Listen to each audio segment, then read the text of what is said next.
আমি বিয়ে করছি।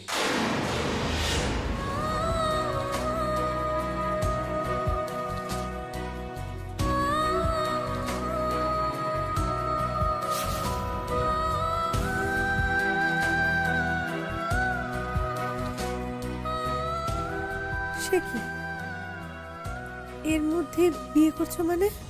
এ তো দুটো দিনের ব্যাপার, এর মধ্যে তোমার বিয়ে ঠিক হয়ে গেল? দেখো, এমনিতেই তো কথা চলছিল। ইনফ্যাক্ট সেই জন্যই আমি সেই দিন শিমুলের কাছে ওর মতামত নিতে এসেছিলাম, আর ঠেকিয়ে রাখা গেল না। কালকেই আমি মেয়েটাকে দেখেছি আর কনফার্ম করে দিয়েছি।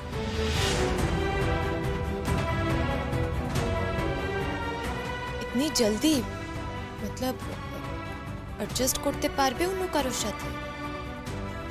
কি আশ্চর্য শীর্ষা, কেন বলো তুই বোকা বোকা প্রশ্ন করছো? অ্যাডজাস্ট না করার কি আছে? বিপাশাদি, জীবন মানেই তো মানিয়ে চলা, তাই না? আমাদের প্রত্যেককেই প্রত্যেক মুহূর্তে কারোর না কারোর সাথে মানিয়ে চলতে হয়। এই যেরকম শিমুলের সাথে যখন আমার সম্পর্ক ছিল, তখন শিমুলকে মানিয়ে চলতে হয়েছে, আমাকেও মানিয়ে নিতে হয়েছে।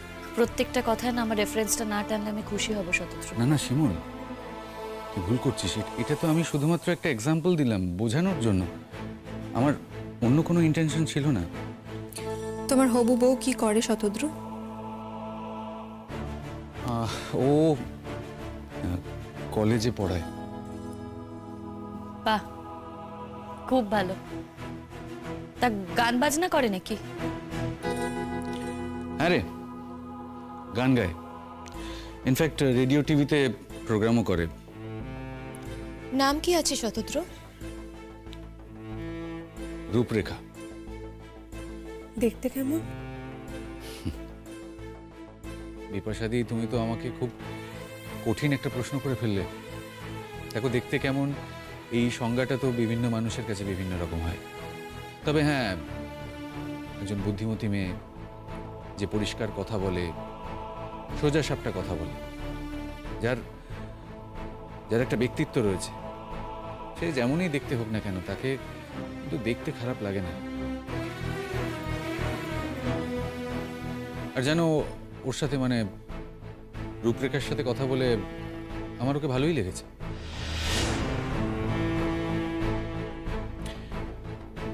কার্ডটা হয়নি, আসলে খুব তাড়াতাড়ি ব্যবস্থাপনা হচ্ছে।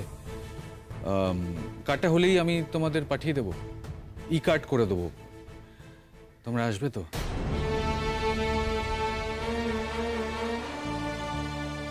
মেয়েটি তোমার সব কথা জানে শতদ্রু? সব কথা মানে?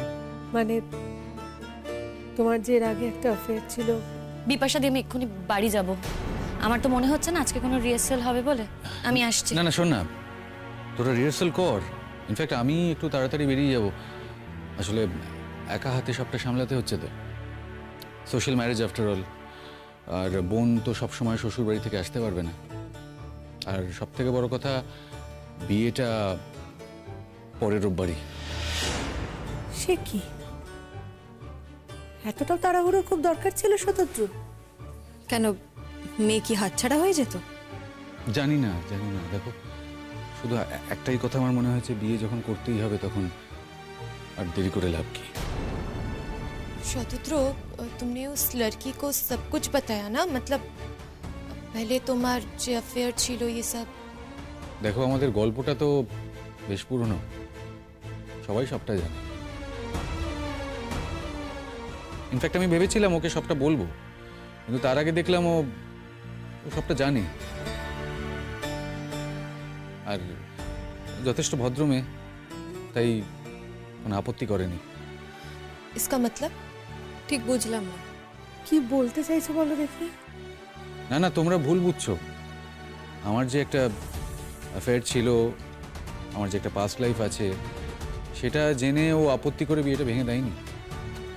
ওর বক্তব্য যে প্রত্যেকের জীবনেই এরকম ঘটনা ঘটে, প্রত্যেকের জীবনেই একটা পাস্ট লাইফ থাকে। ইনফ্যাক্ট ওর নিজের জীবনেও তাই, ও নিজের জীবনেও এরকম ঘটনা ঘটেছে যেটা আলটিমেটলি বিয়ে অবধি পৌঁছয়নি। তবে হ্যাঁ, বিয়ের পর ও আর কোনো কিছু অ্যাকসেপ্ট করে নেবে না। তার মানে বিয়ের পর শিমুলের সঙ্গে আর তোমার কোনো যোগাযোগ থাকবে না? আমি নিজেই যোগাযোগ রাখবো না? আর সেটা তো খুব স্বাভাবিক ব্যাপার। বিয়ের পর একটা মেয়ে কেন শুধু শুধু হ্যাংওভার নিয়ে থাকবে বলো তো?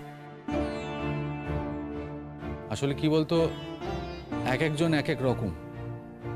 কারোর কারোর কাছে এটা একদমই ম্যাটার করে। এক সময় সম্পর্ক ছিল, এখন বন্ধু, ঠিক আছে। কিন্তু ও আমায় প্রথম দিনই পরিষ্কার জানিয়ে দিয়েছে যে এর আগে যা ঘটেছে সেই নিয়ে ও আমাকে কোনো প্রশ্ন করবে না। কিন্তু বিয়ের পরে ফার্দার আমি যাতে শিমুলের সাথে কোনো রকম কোনো যোগাযোগ না রাখি, ইনফ্যাক্ট বন্ধু হিসেবেও নয়।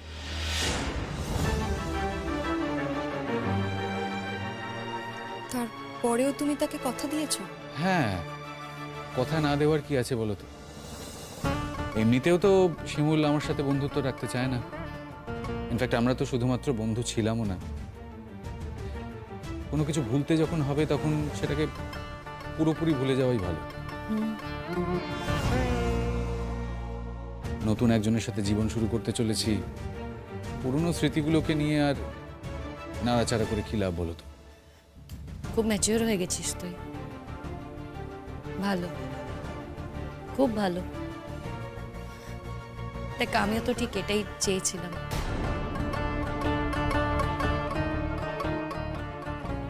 আমি জানি তুই খুব খুব সুখী হবি।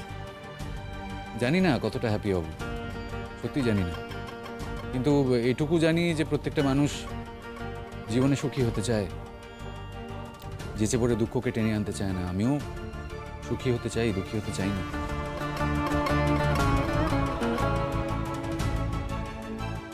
আর সেই জায়গা থেকেই আমি নতুন কোনো কমপ্লিকেশনে জড়াতে চাই না।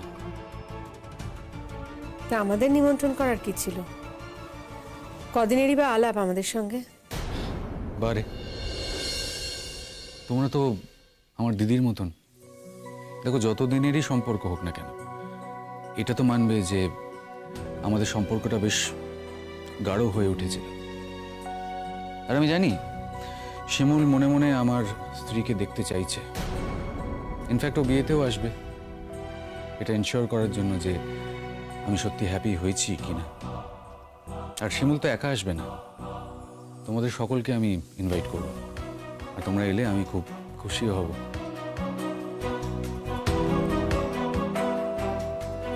কিরে শিমুল, আমার বিয়েতে আসবি তো? হ্যাঁ, যাবো তো। তুই রূপরেখাকে নিয়ে সুখী হচ্ছিস, তার সাক্ষী হতে আমি যাব না?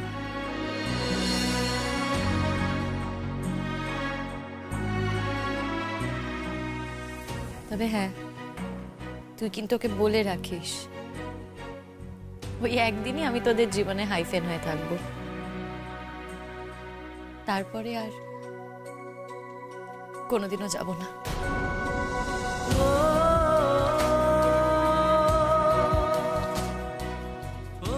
ভালো থাকিস শিমুল, তোর ভালো হোক। ভালো মন্দ কি সবসময় নিজের হাতে থাকে বল? থাকে না তো। এই যেমন আমি তোকে বলছি তুই ভালো থাকিস, সুখে থাকিস, আর আমি জানি তুই থাকবি। তোর মুখে যা শুনলাম, রূপরেখা খুব ব্রাইট মেয়ে, খুব ইন্টেলিজেন্ট মেয়ে। ওকে একটু ঠিকঠাক হ্যান্ডেল করিস, তাহলে দেখবি তোর জীবনে সুখ কেউ আটকাতে পারবে না।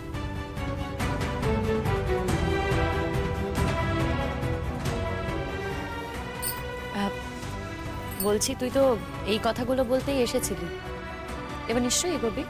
বিপাশাদি, তুমি চা খাওয়ালে না তো? হ্যাঁ চা? হ্যাঁ, চা করছি। শুধু চা কেন, মিষ্টিও খাওয়াবো। বসো। আমিও যাচ্ছি, হেল্প করে দেবো। হ্যাঁ, আমি भी মিঠাইগুলো বের করে দিই। হ্যাঁ, আমি তাহলে আসি, আমার তো আর এখানে কোনো না, দরকার নেই। না, কেন না। বিপাশাদি? চাটা খেয়ে যা। চা করছি, চাটা খেয়ে যা। বস, বসো শতদ্রু। হুম। আয়।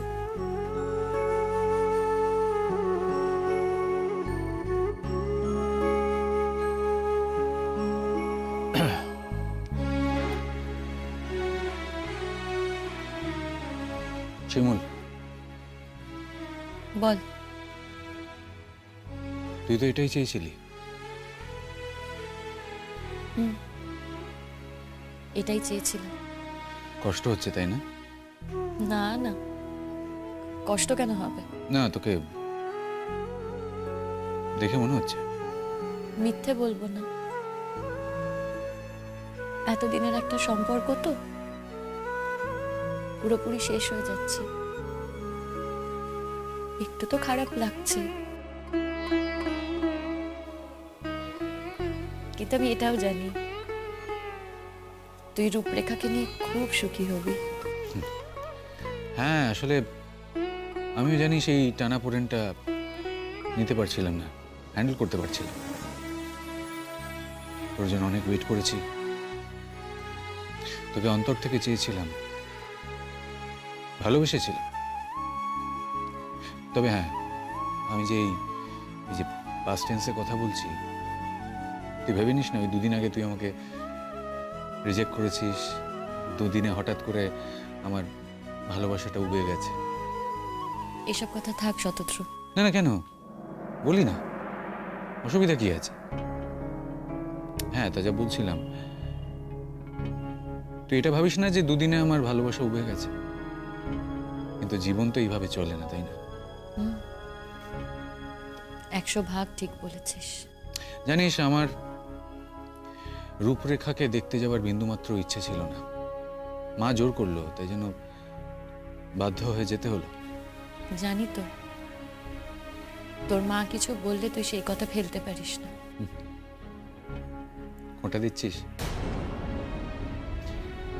যাক, কিছুটা হলেও ঠিক বলেছিস। আসলে বাবা নেই তো, মায়ের একমাত্র ছেলে, মায়ের আবদার রাখতেই হবে,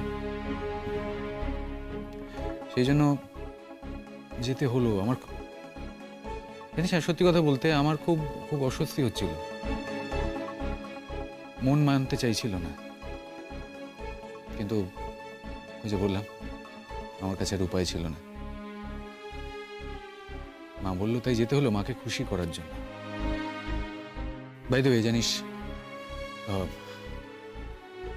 রূপরেখার সাথে দেখা হওয়ার আগে আমার অফকোর্স রূপরেখার বিষয়ে একদমই ধারণা ছিল না, ও কেমন, কি ধরনের। কিন্তু ওর সাথে দেখা হওয়ার পরে সত্যি ওকে দেখে আমার ভালোই লেগেছে। কিন্তু ওর সাথে আমার কথা বলার পরে এটা মনে হয়েছে যে ও বাকি মেয়েদের মতো নয়, জানিস। বাহ, খুব তাড়াতাড়ি বুঝে গেছিস দেখছি। না না শিমুল, দেখ, তুই পার্সোনালি নিস না। আমি বলতে চাইছি যে ও ন্যাকা নয়, ও খুব খুব স্ট্রেট ফরওয়ার্ড, ও খুব সোজাসুজি কথা বলতে পছন্দ করে, আর ওর যেটা চাই সেটাও পরিষ্কার বলে দেয়। ইনফ্যাক্ট জানিস, আমি মানে ও যে শর্তগুলো আমাকে দিয়েছে, ও যখন সবার মাঝখানে বসেছিল, আমি ভাবতে পারিনি ও ওই শর্তগুলো আমাকে দিতে পারে। তারপর ও এটা খুব ক্লিয়ারলি বলে দিল যে ও আমার সাথে আলাদা কথা বলতে চায়। জানিস, এরকম ধরনের মেয়ে আমাদের সমাজে খুব একটা দেখা যায় না। বেশিরভাগ লোকজনই কি করে, ভাবে একরকম, মুখে বলে অন্য কথা, পুরো উল্টো কথা। আর সেখান থেকেই আমার ওকে দেখে, মানে রূপরেখাকে দেখে এটা মনে হয়েছে যে ও খুব সিম্পল, যেটা ভাবে সেটাই বলে, চেয়ে নেয় কিছু দরকার হলে। আর অফকোর্স ওর চাওয়াটাও খুব একটা আনন্যাচারাল কিছু নয়, অস্বাভাবিক কিছু নয়। রূপরেখা তোর নতুন আবিষ্কার, আমি জানি তো তোর এখন রূপরেখাকে নিয়ে কথা বলতে খুব ভালো লাগবে, কিন্তু তার মানে তো এটা নয় বল যে আমি ভালো শ্রোতা হতে পারবো, আমার সবসময় ওর কথা শুনতে ভালো লাগবে। আমি তো বললাম তোকে, ও খুব ভালো মেয়ে, তুই খুব সুখী হবি, সেটা বুঝি এনাফ নয়?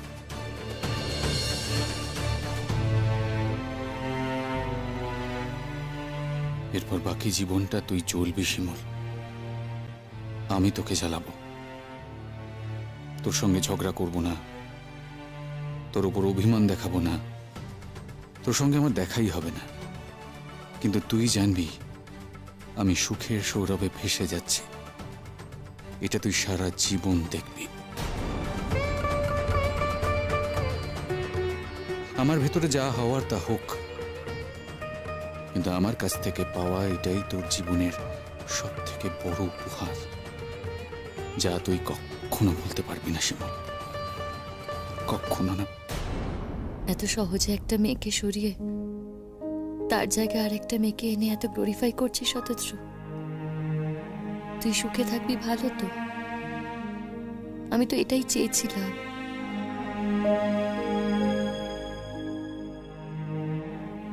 দোষ তো আমার, আমাদের সম্পর্ককে আমরা ক্যারি ফরওয়ার্ড করতে পারিনি। কিন্তু আজ মনে হচ্ছে এতে তো কোনো ক্ষতি হয়নি। তুই তো মাত্র কয়েকদিনেই মুভ অন করে যেতে পারলি, তাহলে তো আমি কোনো ভুল করিনি। যা করেছি ঠিক করেছি। আবার প্রমাণ হলো আমি যা করেছি সেটা করা উচিত ছিল। হ্যাঁ, সেটাই উচিত ছিল।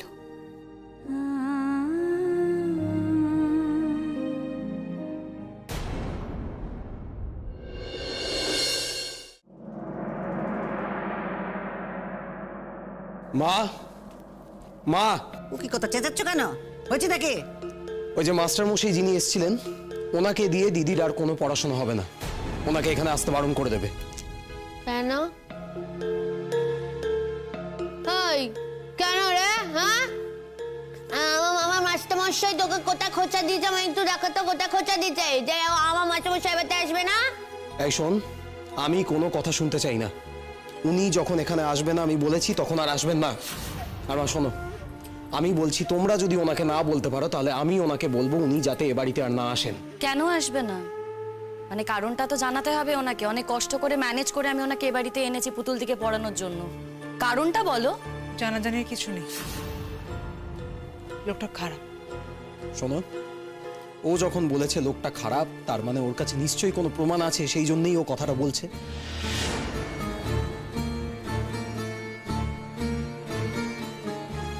তোমারই বা বেছে বেছে এরকম একজন ইয়াং মাস্টারকে বাড়িতে নিয়ে আসার কি দরকার? তুমি কে গো আমার বিষয়ে কথা বলার? তোমার সাথে না আমার ডিভোর্স হয়ে গেছে। এক বাড়িতে আছি ঠিকই, সামনেই তোমার বিয়ে। তাই আমার বিষয়ে মাথা ঘামানো তোমার কোনো দরকার নেই। তুমি এই বাড়িতে আছো সেই জন্য আমি প্রশ্নটা করছি। তুমি যদি অন্য বাড়িতে থাকলে নিশ্চয়ই প্রশ্নটা করতাম না। হ্যাঁ, আমি এ বাড়িতে আছি আমার লিগ্যাল রাইটসে, সেটা তুমি খুব ভালো করেই জানো। আর আমার বিষয়ে তুমি কথা বলতে পারো না, সেটাও তুমি খুব ভালো করে জানো।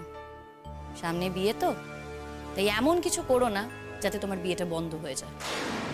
মানে কি মামদোবাজি নাকি? যখন খুশি তোমার কথা মতো বিয়ে বন্ধ হয়ে যাবে? তুমি কিন্তু ভুলে যেও না শিমুল, তোমার সঙ্গে আমার এখন আর কোনো অফিসিয়াল সম্পর্ক নেই। আরে বাবা, আমি তো সেটাই বিশ্বাস করতে চাইছি। আমি সেটাই বিশ্বাস করি যে তোমার সাথে আমার অফিসিয়ালি কোনো সম্পর্ক নেই।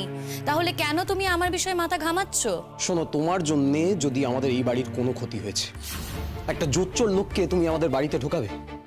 আমার দিদি একটা অসহায় অবলা মেয়ে, আর ওকে ওই মানুষটা এসে পড়াবে বাড়িতে? একটা চরিত্রহীন লোক কখন কি করে বসবে তার তো কোনো ঠিক ঠিকানা নেই। একটা মানুষকে যে এভাবে জোর গলায় জোচ্চোর বলছো, চরিত্রহীন বলছো, কেন বলছো গো? প্রমাণ আছে কিছু? শোনো, আমার কাছে প্রমাণ নেই, কিন্তু প্রতীক্ষার কাছে প্রমাণ আছে। প্রতীক্ষা, তুমি যে ভদ্রলোককে দেখে চমকে উঠেছো সেটা কিন্তু আমি লক্ষ্য করেছি। আর এটাও লক্ষ্য করেছি যে ওই ভদ্রলোক একটু ভয় পায়নি, একটু অবাক হয়নি, কিন্তু তুমি ভয় পেয়েছো। এবারে তুমি বলো তো, তোমার এক্স্যাক্টলি কি এক্সপিরিয়েন্স আছে মানুষটাকে নিয়ে? দেখো শিমুলদি, সব কথা তোমাকে বলার নিশ্চয়ই আমার প্রয়োজন নেই। যাকে বলার আমি তাকে বলেছি, আমার স্বামীকে আমি বলেছি। তা বললি তো হবে না। তোমার স্বামীকে তুমি কি বলেছো আমরা তো জানতে যাবো না, শুনতে যাবো না। আমাদের বলতে হবে, তবে তো আমরা বুঝবো। হ্যাঁ, বলি যেই একটা ভালো মাস্টারের সন্ধান পাওয়া গেছে, যেই সে রোজ এসে বাড়িতে পড়াতেই শুরু করেছে, অমনি একবারে উঠে পড়ে লেগেছে তো, যাতে তাকে তাড়াতে পারো। হ্যাঁ, আমি কোনো কথা শুনবো না, কিন্তু বলে দিলাম আমি এই মাস্টারমশাইয়ের কাছেই পড়বো। এই মাস্টারমশাই ছাড়া আমি কার কাছে পড়াশোনা করবো না, বলে দিলাম ব্যাস। এই চুপ করবি তুই? কেন চুপ করবো? ওই কেন চুপ করবো? আমি শুনি কেন চুপ করবো? লোকে দেখছি যে নিজের বউয়ের কথা শোনে, হ্যাঁ, আর তুমি দেখতে পাচ্ছি নিজের ভাই বউয়ের কথা শোনো। খবরদার, তুই চুপ করবি। তুই চুপ করবি, একদম খবরদার। এতদিন তো তোরা কিছুই করতে পারিস নি আমার জন্য, তাই না? এখন বউ আমার জন্য মাস্টারমশাই নিয়ে এসেছে যাতে আমি তো লেখাপড়া করতে পারি, তাতে তোদের আবার খুব গায়ে ধরছে, তাই না রে? হ্যাঁ, পুতুল দি আমার কথা শোনো, চুপ করে বসো এখানে। যাত্রার নামে যা খুশি বললে তো আর হলো না, তার প্রমাণ দিতে হবে। শোনো প্রতীক্ষা, প্রমাণ দাও যে লোকটা খারাপ। যদি প্রমাণ দিতে পারো তাহলে ঠিক আছে, এমনি এমনি তোমার মুখের কথায় একটা মানুষকে তুমি কাছ থেকে ছাড়িয়ে দিতে পারি না। এক্স্যাক্টলি কি প্রমাণ আছে তোমার কাছে বলো তো? ওই লোকটার না অনেক বদনাম। আচ্ছা, তা তুমি ঠিক ওই লোকটাকে কিভাবে চিনলে?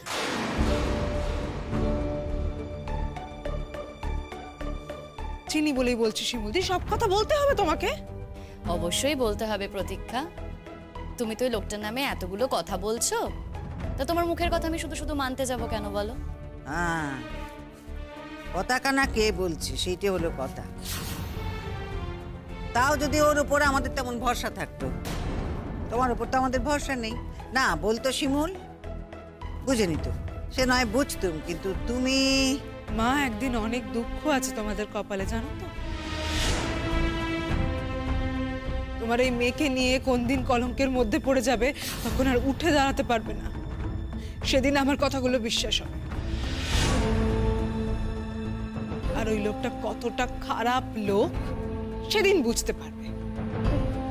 সেটাই তো বুঝতে চাইছি, আজই বুঝতে চাইছি, তুমি তো বোঝাচ্ছ না আমাদের। দেখো, তোমারই তো দায়িত্বের মধ্যে পড়ে আমাদেরকে বোঝানোর। কার সাথে লোকটা খারাপ করেছে গো? কার সাথে চরিত্রহীনতা করেছে?